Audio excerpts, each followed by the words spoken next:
Hi everybody. I'm sorry this is a little on the late side, but I did warn you. I had a talk therapy today, and so that took a good chunk of my time. So I had to make up for it. All right. So I didn't. I watched the trial as much as I could, and then I caught up on the afternoon part. So if there's a little bit of disjointment, that's why. But I remember the witnesses today because some of them are, well, I think some of them are more memorable than other ones, obviously. But also, just certain things people say stick in my mind more than others. Okay, so continuing from yesterday, um, Jen McCabe, which is Jennifer McCabe, came back on the stand to finish the questioning because what happened is yesterday, before they stopped for the day, there was one question that was sustained, and then the judge said, "We're gonna quit for today, but we'll pick back up tomorrow." So um, okay. First of all, uh, I was thinking about this yesterday after I made the video. I'm now renaming this case the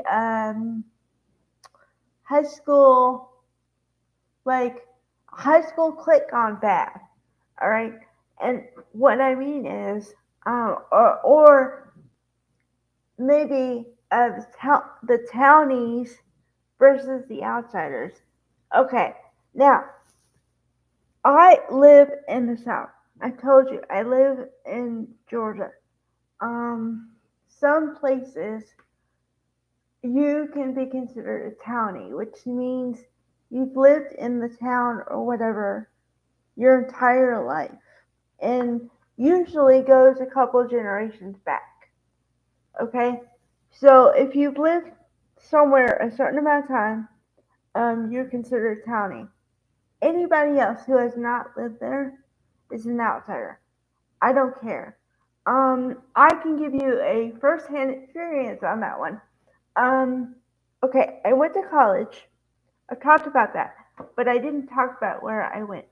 Now not I'm not gonna name the school, but it was a very small um, university. Okay, where most of the people knew each other from high school at least, and then they went to the same college.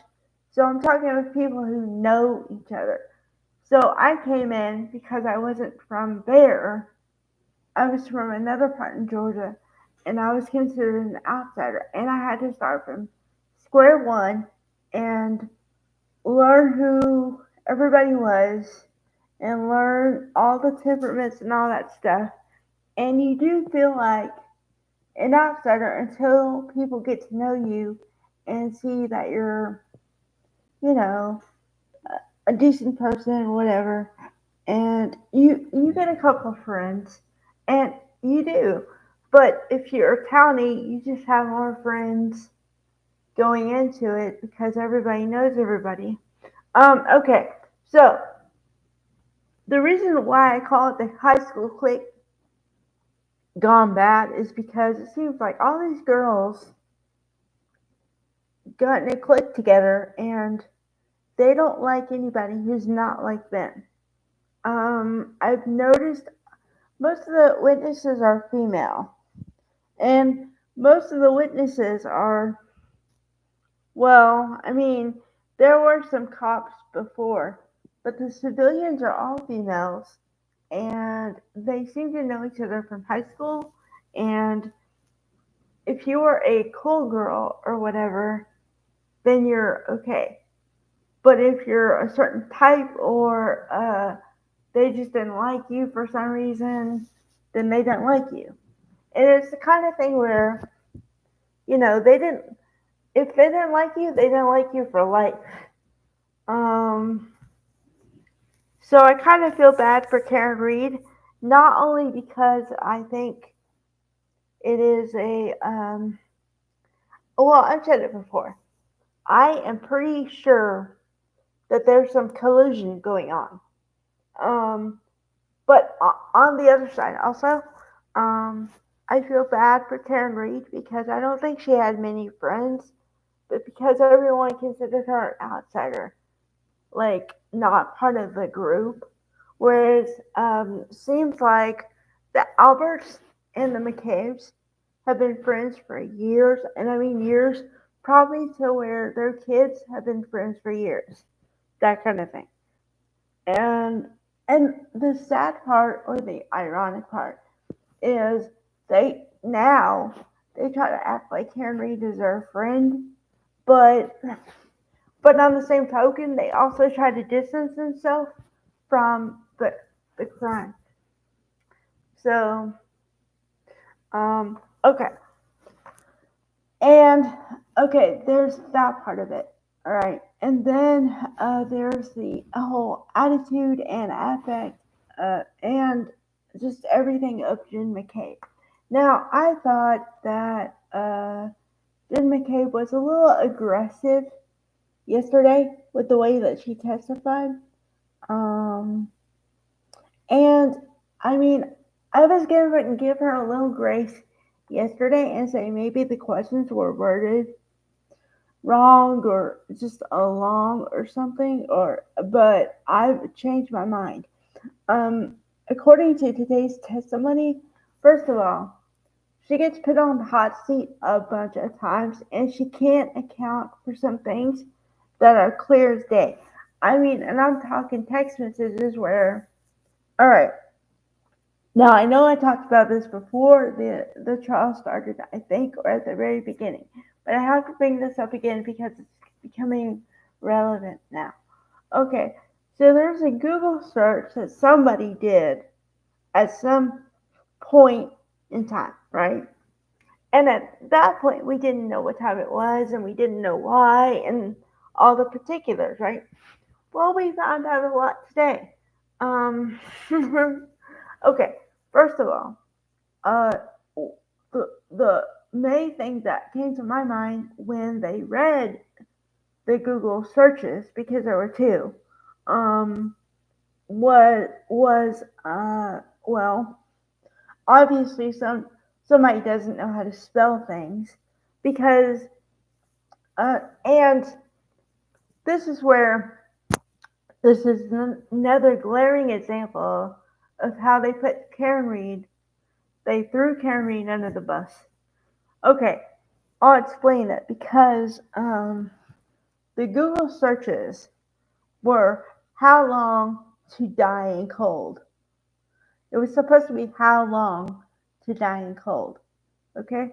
However, the person who typed it was house house long to die in cold, and then I'm guessing the same person texted or made a Google search of um how long to die in cold, but they spelled cold wrong. So and the reason I bring up Jen McCabe is because turns out they did a cell phone extraction, and the text messages I just referred to were found on her phone or one of her devices, you know? And so her excuse reason was that it was really cold and Karen was screaming at her and her hands were shaking, so that's why the mistyping or misspelling. Okay? Okay, that's one thing. First of all, if you want my first impression about that thing, that part of it, I don't believe it only because on her based on her history, I don't believe a thing she says because she's been sketched from the word go. And she's not the only one that has been sketched, but her attitude along with that is like double no. It's like, oh no. Okay. All right. So then the thing of the times. Okay. The first search was made at 2:30 something in the morning or 2:20 something in the morning. The second search was made at 6:32. Um, so a 4-hour spread. Okay. So you would say, why would you do two searches, right? Um, okay, well, um, I don't think that, well, again, my personal opinion, this is speculation because I was not there, but my uh, take on it is her first search was the search she meant to do, but then she kind of realized that putting that in as a Google search doesn't look good for somebody. So then she tried to delete it or something. But then also, she wanted to look like she was just concerned enough. So then she typed in a similar search at 6:30 in the morning. Um, but I find it very odd that whoever typed it, and okay, now I'm going to assume slightly that she didn't type it. Maybe it was someone else. But whoever typed it either doesn't know how to spell and or misspelled words on purpose to maybe throw people off their scent, which kind of goes along with the collusion theory. All right. And also, she was just argumentative, like all day today and yesterday. Now I talked about it for a second, but I promise you that no matter where you go to look at the trial for yesterday, everybody does screenshots or pictures of what is going to be in the video, so you kind of know what you're getting yourself into, right? Well, every picture that has Jen McCabe in it shows her like she looks like she's pissed off and or screaming at whoever she's talking to, because it looks like imagine yourself when you're yelling at somebody and you open your mouth and your face looks like you're completely pissed off at whoever you're talking to. Imagine that face. That's how she looks in every screenshot I've seen. And I don't think that's a coincidence. Okay. And of course, she was trying to refute all of that. And she tried to rebut the way I just told you. She says, well, what was I supposed to do? Karen was asking me to do it. Or she would say, your client was asking me to do that. Okay. So she's been sus from the word go. And I kind of agree with some other law tubers that said she should have been like number 2 on the witness list. But, okay. So then the next witness is Carrie Roberts.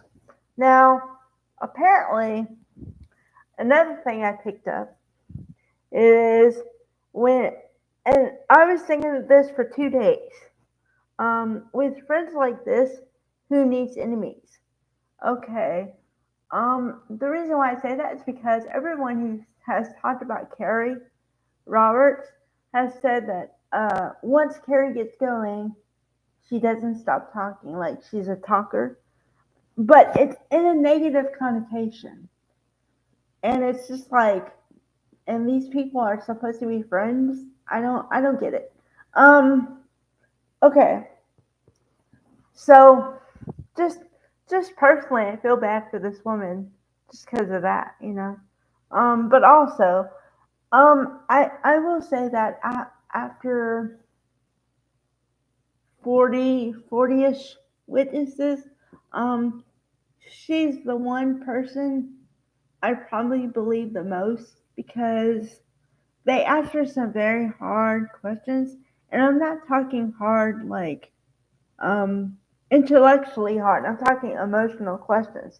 And she literally, like, you could hear her getting choked up and probably fighting back tears but I actually believe her tears as opposed to others. So there was that. Okay, and then the next witnesses were, and they only had two more witnesses after that because in between that they had the breaks and stuff, like court breaks. So, okay, the last two witnesses were the Sullivan sisters, Laura Sullivan and Etta. Marietta Sullivan, but I guess everybody calls her Etta. Now, for a disclaimer, I did not watch Marietta's testimony. I, however, did watch most of Laura Sullivan's testimony. Um, and she seemed to be credible too, in a way that she just answered the questions, whatever questions they both asked, she just answered them, no problems. So I didn't find her credibility lacking. Um, but also there's another side of it that I didn't think about until somebody else brought it up. Now, just because somebody looks like they're really emotional doesn't mean they weren't involved with the cover up or whatever word you want to put on it. So there is that element too. But like I said, if I have to go in line of credibility, I believe Carrie Roberts first, and then Laura Sullivan, and probably Marietta Sullivan too. Because I think that, well, this is kind of a leap, but I think that if you're in the same family, you're probably going to have the same reaction to things more than likely. So, but let me tell you, the way that I was going to say that Colin Albert was probably the worst witness, but I'd have to say Jen McCabe was because just her empathy was not even present.